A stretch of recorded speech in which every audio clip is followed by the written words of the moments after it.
Olá, nerds, geeks e afins. Estamos todos aqui colhendo chorumelas e conferindo o quinto episódio, também conhecido como o penúltimo, da série Invasão Secreta, produção da Marvel dentro da Disney Plus. Pois bem, pessoal, estamos chegando já no momento derradeiro desta grande série sensacional. Só que não, né? O episódio mequetrefe que foi apresentado pra gente. Simplesmente algo que você começa a dizer: peraí, mas que bagunça é essa? Que loucura é esse comportamento de alguns personagens? Vamos logo de cara pro assunto, né? Logo de cara, há uma certa rebelião ali no grupinho de rebeldes do Gravik, né? Simplesmente aquele personagem, que eu nunca decorei o nome dele, né? Possum, Poddle, ou algo parecido com isso, que é o braço direito dele, né? Que eu sempre até elogiei, né? Lembra quando eu fazia comparação entre alguns personagens ali, né? Do núcleo, do Gravik, né? Falando que ele é até, tipo, interessante, digamos assim, mas também não se provava muito, né? Na comparação, por exemplo, com o Beto. Aliás, é os dois personagens que aqui têm um comportamento completamente maluco do nada assim. Mas esse aí, o braço direito, simplesmente ele se rebela e começa, né, a encarar o chefão. Como assim? Você teve outra oportunidade de se livrar de Nick Fury e não fez nada? Por quê? Por quê? Por quê? Bom, o que resultou foi que simplesmente o Gravik resolveu matar na frente de todo mundo justamente uma voz dissidente ali dentro do grupo. Mas por que o cara fez isso? Até então, em uns 4 episódios anteriores, né, ele nunca manifestou qualquer oposição ao chefe. Inclusive, vocês lembram, teve uma cena onde o Beto, ele se intitubeou, ele ficou inseguro. Aliás, sempre lembrando o Beto, desde que entrou para o bando, para a turma, ele tinha aquela postura de uma pessoa que estava meio que indecisa. Ele queria atuar, né, ser um agente, ser um soldado do Gravik. Mas, ao mesmo tempo, nas falas, no comportamento, no olhar, na postura do corpo dele, ele mostrava uma certa fragilidade, uma insegurança de fato. E tá, o braço direito do Gravik, o Possum Poddle, não sei o que, ele deu um esfrega nele no episódio 3, eu acho, quando teve aquela coisa lá de atacar o submarino, e uma situação onde ele quase, tipo, parecia que, caramba, ele vai pegar o Beto e vai torcer ele no meio só para ele ousar questionar o que Gravik quer fazer, seja lá o que ele quer fazer. Mas simplesmente ele é o chefão, a gente tem que obedecer, não importa, né? Sem questionamentos. E como é que do nada, ele simplesmente aqui nesse episódio, ele mete o dedinho na frente da cara do Gravik? Não tem cabimento nenhum. É uma coisa tirada do nada, assim, do roteiro. Não tem lógica nisso. Do mesmo jeito que o Beto também se mostra um rebelde. Quase sem causa, para falar a verdade. Acho que o Beto menos ainda, né? Porque se o braço direito, o Possum, o Poddle, seja lá qual nome que ele tenha, ele questionou que Nick Fury não tenha sido eliminado da parada, e desde o primeiro episódio, ou do segundo, na verdade, que o Gravik já falava para alguém: não, se eu quisesse acabar com o Nick Fury, eu acabava, mas eu simplesmente não quis, né? Com a vontade de uma prima dona. Falando nisso, né? De ser uma primadona, né? De novo, pela centésima vez aqui na série, o Gravik está tomando um cafezinho, se entupindo de açúcar.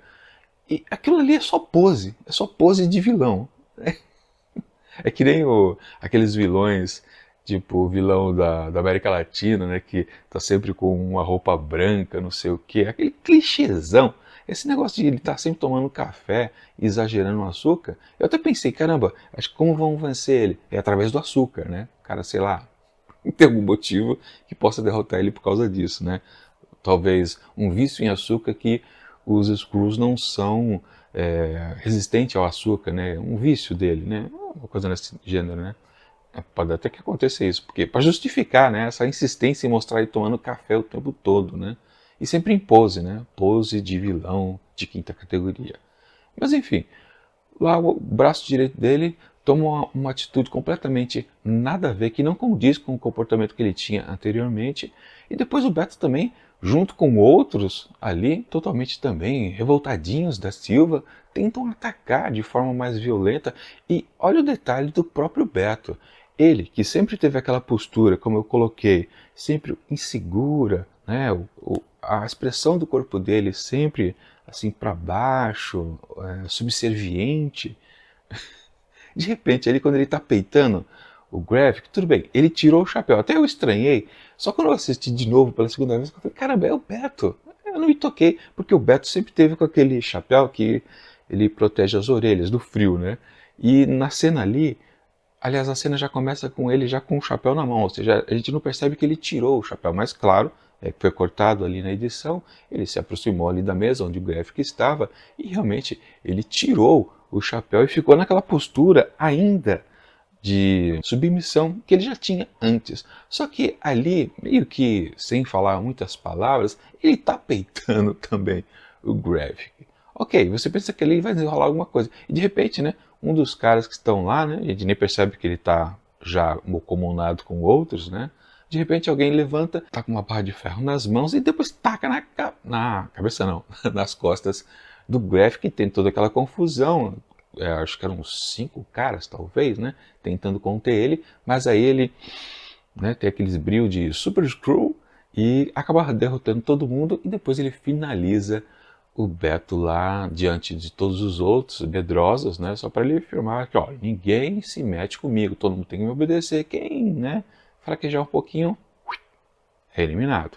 E tudo isso no fundo é só para você dizer, ou quer dizer, para a gente perceber como telespectador, né, que, oh meu Deus, como ele é um vilão, um mal, ele só fez isso para falar a verdade, né? Um bom vilão, de fato, o que ele tem que apresentar para os espectadores não é vilania, mas é mostrar como na cabeça doente dele que o seu truque não, o seu objetivo tem uma certa validade. A gente tem que entender o que pensa o vilão e a gente passa a considerar que ele é um bom inimigo para o mocinho da vez. Ou seja, a gente precisa comprar a ideia do vilão.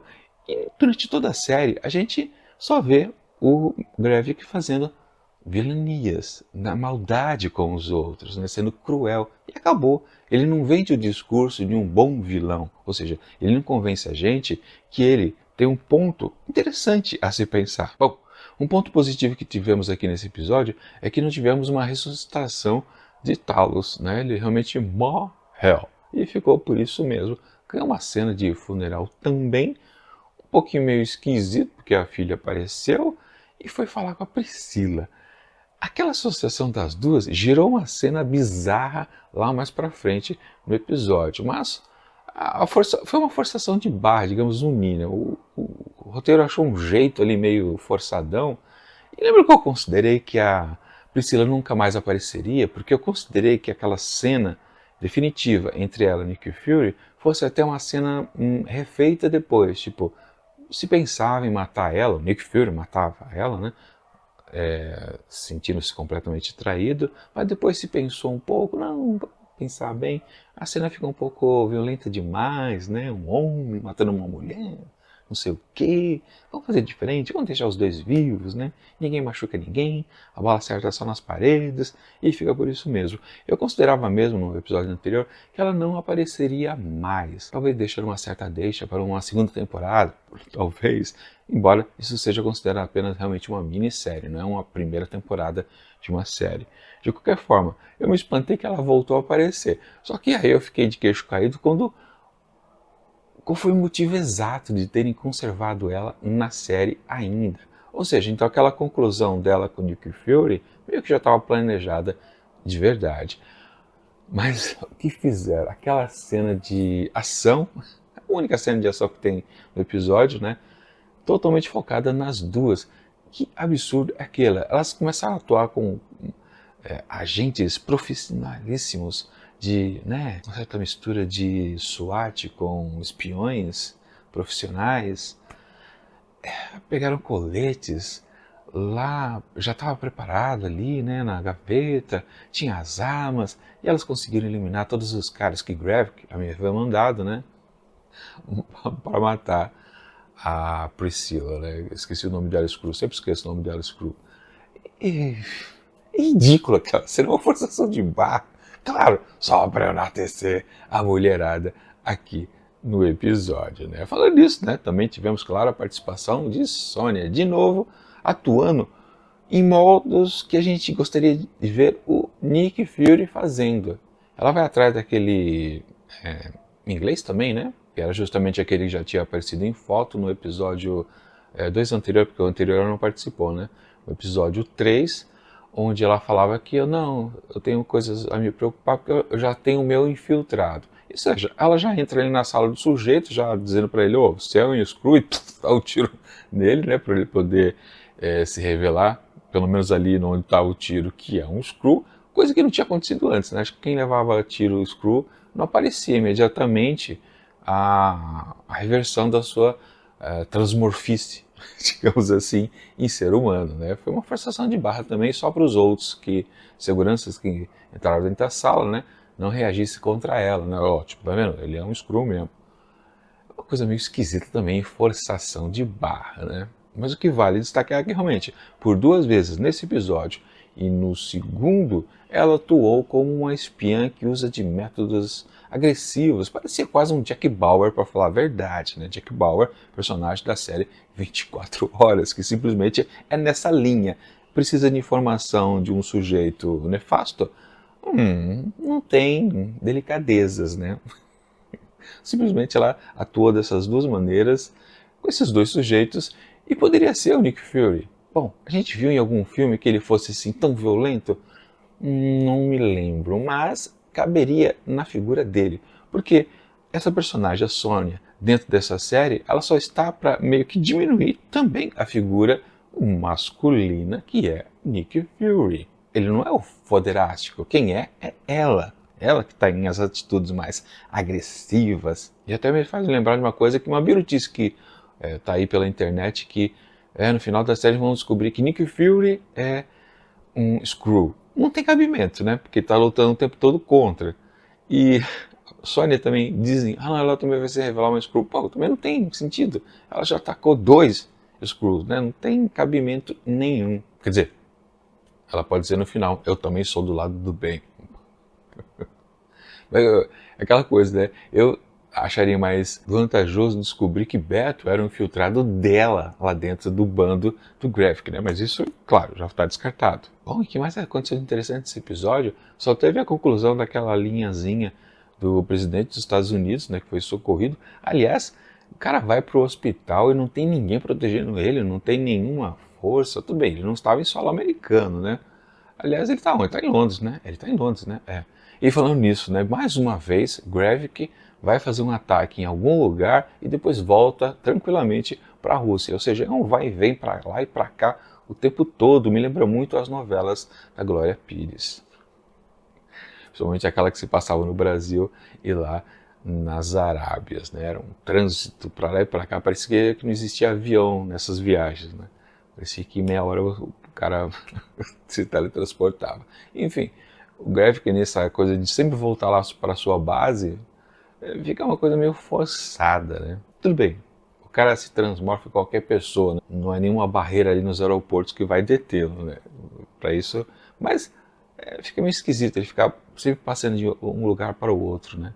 Falando isso, também a estratégia dele que ele trocou, né? Já que ele mesmo estragou, como eu comentei no episódio anterior, a ideia de culpar aquele ataque ao presidente dos Estados Unidos, ele queria mesmo acabar com ele, de culpar os russos. Ele mesmo estragou, ele se revelou um Skrull ali no meio. E agora ele se vale disso falando, né, ou tentando passar através lá do Rhodes para o próprio presidente dos Estados Unidos, né, que há uma aliança entre os russos e os Skrulls. Uma coisa meio forçada também, uma coisa meio maluca, mas ele está querendo prejudicar o próprio povo, mas tudo bem, ele só quer que o circo pegue fogo e depois ele fique com os restos dali do planetinha para ele colocar, né, como um novo lar para os Skrulls.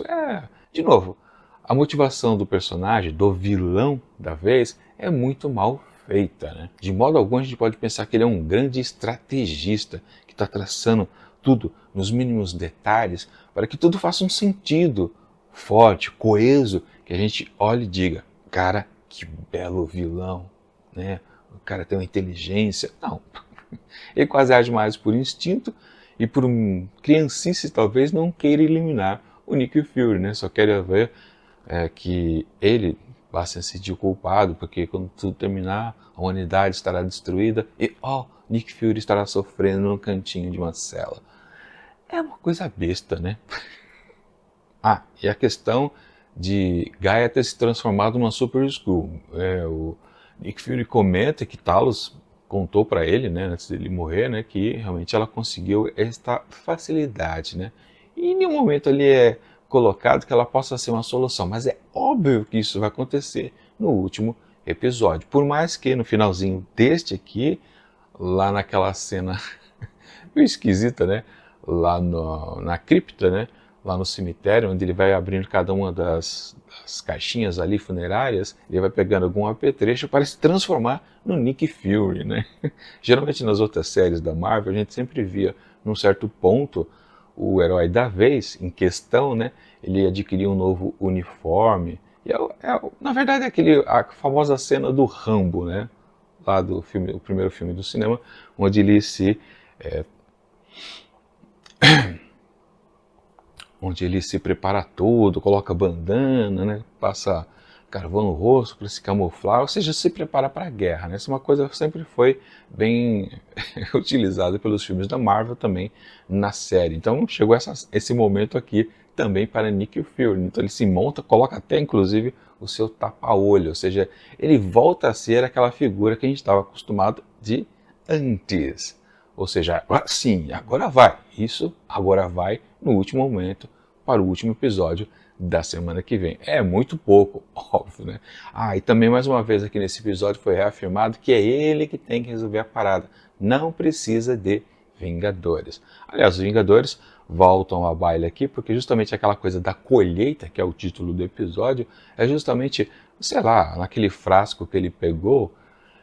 O que é aquilo? É o DNA de todos os Vingadores? É aquilo que Gravik precisa. Porque Gravik, olha só, ele participou, quando era mais jovem, justamente de missões junto com os Vingadores, de, acho que, pegar o DNA de todos os Vingadores. Ou seja, ele consegue, então, adquirir superpoderes aos moldes dos poderes dos Vingadores por causa justamente daquele extrato que está lá naquele frasquinho, né? É ampola que chama, né? Enfim, não importa. Mas até a Sony questionou, peraí, tu tá querendo derrotar o Gravik justamente se valendo do negócio que ele quer que você, entre aspas, dê para ele? Tudo bem, esse era um motivo, né? Uma explicação de por que o Gravik não matava Nick Fury até agora, porque somente ele sabia onde benditamente estava escondido aquela jossa. Tá. Foi explicado de uma maneira coerente, mas também, né, vamos combinar, né? Mas por que também o Nick Fury foi buscar exatamente, né, o MacGuffin, né, que é um termo de roteiros, né, que é uma coisa que é importante aos personagens, mas porque a gente não se importa, nós espectadores, né? Por que ele foi pegar o MacGuffin da série com a Sony? A Sony ali está meio que a reboque, forçadamente também. Mas enfim, eles estão se dirigindo então lá para a sede do covil do vilão.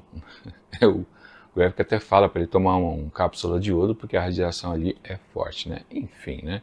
Aliás, se o próprio Gravik já ligou para ele sabendo que Nick Fury estava indo, como é que ele sabia? Foi porque o outro caiu, lá o Skrull que a Sônia pegou? Porque a única informação, o motivo daquela cena toda, né? Exatamente que ela fez foi para tentar descobrir onde que era o esconderijo de todos. É isso, né? Aí depois eles já estão indo, tudo bem, é por causa disso que ela está indo junto com o Nick Fury, foi ela que deu o endereço. Tá, pode ser, aceitável, vai. Mas aí como é que o Gravik liga pro Nick Fury? Foi ele que ligou, não foi o contrário, não foi o Nick Fury que ligou pro Gravik, foi o vilão que ligou pro mocinho. Já sabendo que ele estava indo para lá, não tem sentido, né? Claro, um outro infiltrado, Skrull poderia ter dito, mas, sei lá, viu? Falando infiltrado, né? Voltando ao Rhodes, que ele vai lá falar com o presidente dos Estados Unidos para passar aquela união entre russos e Skrulls. Por que que o Nick Fury não eliminou o cara lá, o Rhodes? Porque ele caiu naquela conversa furada, não, tem aquele vídeo, não sei o quê. Depois o vídeo foi pra TV de qualquer forma. Só por causa daquilo, ele desistiu de meter um balaço naquele Skrull. Não tem sentido. Ele deixou o presidente desprotegido. Completamente maluco aquele desenrolar ali da situação. Resumo da ópera. Esse roteiro desse episódio é uma bela de uma porcaria. É uma salada mista de situações absurdas. Nada se sustenta por aqui. Sim, algumas coisitas até dão algumas certas explicações de coisas que aconteceram antes, mas são fracas, para falar a verdade, não se justificam. E fica nessa situação de você falar que esse roteiro é apenas medíocre, para baixo, né? Não salva o episódio, pelo contrário, é o que faz o episódio ficar uma bela de uma porcaria. Tudo bem, são todos os eventos que acontecem por aqui são definições que já está meio que ancoradas desde o começo, ou seja, não é o trabalho do roteiro especificamente, mas são soluções que foram boladas lá no começo do desenvolvimento da história. Em certos pontos chaves de determinados episódios, temos reviravoltas, temos eventos importantes, pontos de convergência de coisas, tudo isso está aqui, ou seja, tudo já foi definido antes, mas do jeito que é colocado, passado para a gente, fica tudo muito enfraquecido. Basicamente você pode até dar um desconto para o roteirista da vez, né? Ou seja, eu só tinha isso para trabalhar, vocês queriam que eu salvasse como? É por aí também, mas que é um belo de um produto horrível esse episódio, aí não tem como dizer, não tem mais nem o que falar. Eu também foi um episódio super simples, não tem nada de complexo, não tem camada nenhuma, não tem nada esse episódio para falar a verdade, né? O próprio funeral do Talos também é esvaziado de alguma emoção, não tem nada. A personagem da Gaia continua mal definida do mesmo jeito. Ela, mais uma vez, ali junto com Priscila, ela questionou, você não quer usar sua própria pele? Ela insiste nisso, né? Ela parece que ela tem um pensamento que converge ainda ao Gravik. Claro, os dois eram jovens, coisa e tal, né? Entraram nessa ao mesmo tempo. Ela até é um pouco contaminada. Até parece que eles vão querer deixar ela como um certo vilão depois que Gravik for derrotado. Mesmo porque vai ser ela que vai derrotar o Gravik. Não tem como o Nick Fury acabar com tudo. Porque o que vai fazer então a Gaia nessa história? Ela vai derrotar os outros? Mas os outros se rebelaram aqui nesse episódio.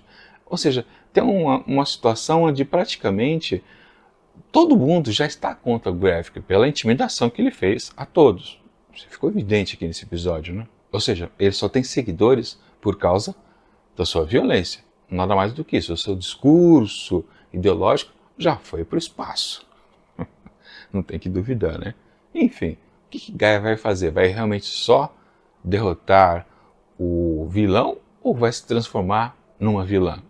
Acho que é a única curiosidade que eu tenho para o episódio final na semana que vem. Mas enfim, para esse aqui eu atribuo uma nota completamente baixa, baixíssima, porque isso aqui é horrível, é pavoroso. O pior episódio, com certeza, aqui desta série. Sem sombra de dúvidas, este quinto episódio de Invasão Secreta merece apenas 1,5 asteriscos.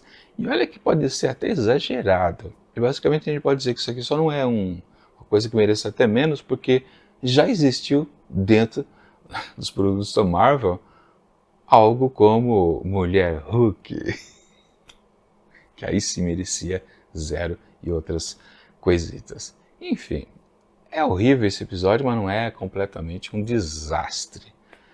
Não ofende tanto, né? Ou ofende um pouquinho. Enfim, vamos ver como essa porcaria aqui vai terminar semana que vem. É isso.